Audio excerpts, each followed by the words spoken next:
Banyak dari kita mungkin tidak menyadari bahwa hewan juga memiliki kehidupan psikologis yang rumit yang mempengaruhi kesejahteraan dan perilaku mereka. Penelitian terbaru menunjukkan bahwa memahami psikologi hewan tidak hanya penting bagi kesejahteraan mereka, tetapi juga memperkaya hubungan kita dengan mereka. Psikologi hewan melibatkan studi tentang perilaku, emosi, dan interaksi sosial hewan. Hewan seperti manusia dapat mengalami stres, kecemasan, dan bahkan depresi.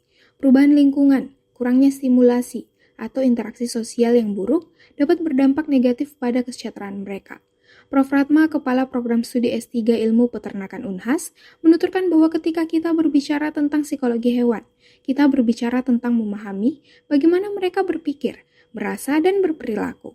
Misalnya sapi yang ditempatkan dalam kandang yang terlalu sempit atau tidak mendapatkan cukup waktu untuk merumput dapat menunjukkan tanda-tanda stres dan kecemasan. Begitu pula kambing yang tidak memiliki kesempatan untuk berinteraksi dengan kelompok sosialnya, bisa menjadi gelisah dan bahkan agresif. Ilmu ini tidak hanya penting untuk hewan peliharaan domestik, tetapi juga untuk hewan liar dan yang berada di penangkaran. Mengerti kebutuhan psikologis mereka dapat membantu dalam konservasi dan program rehabilitasi. Memperhatikan kesehatan mental hewan dapat meningkatkan kualitas hidup mereka secara signifikan. Selain itu, menjaga psikologis hewan sangat penting untuk kesejahteraan keseluruhan mereka. Hewan yang sehat secara psikologis cenderung lebih mudah beradaptasi, memiliki sistem kekebalan tubuh yang lebih baik, dan menunjukkan perilaku yang lebih positif dan kooperatif. Ya, gitu ya. Jadi memang ada etika terhadap hewan kurban ya.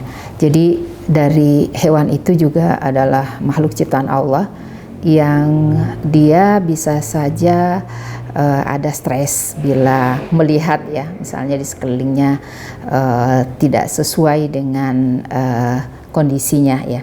Misalnya kalau untuk hewan kurban sebaiknya sebelum dipotong itu jangan langsung memperlihatkan kondisi di mana temannya misalnya dipotong.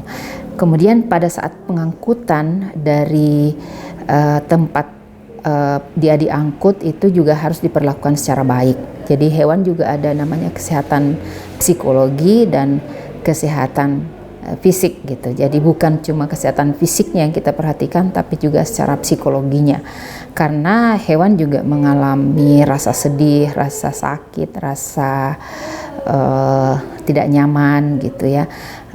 Misalnya kondisinya ketika diangkut dia dipukuli, diangkut dengan ini, kemudian tempat pengangkutannya dia sempit, kemudian waktu diturunkan dari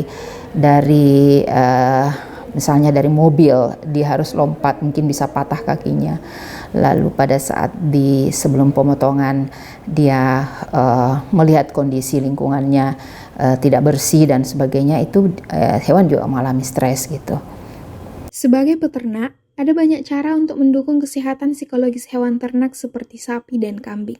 Memberikan ruang yang cukup, memastikan lingkungan yang bersih dan nyaman, serta interaksi sosial yang cukup sangat penting untuk kesejahteraan mereka. Dengan memahami dan memperhatikan psikologi hewan, kita tidak hanya meningkatkan kehidupan mereka, tetapi juga memperkuat hubungan kita dengan mereka. Psikologi hewan membuka jendela baru untuk memahami dunia hewan yang kaya dan kompleks, yang pada akhirnya membuat kita menjadi manusia yang lebih baik. Feni Septiani Samuel, Unhas TV.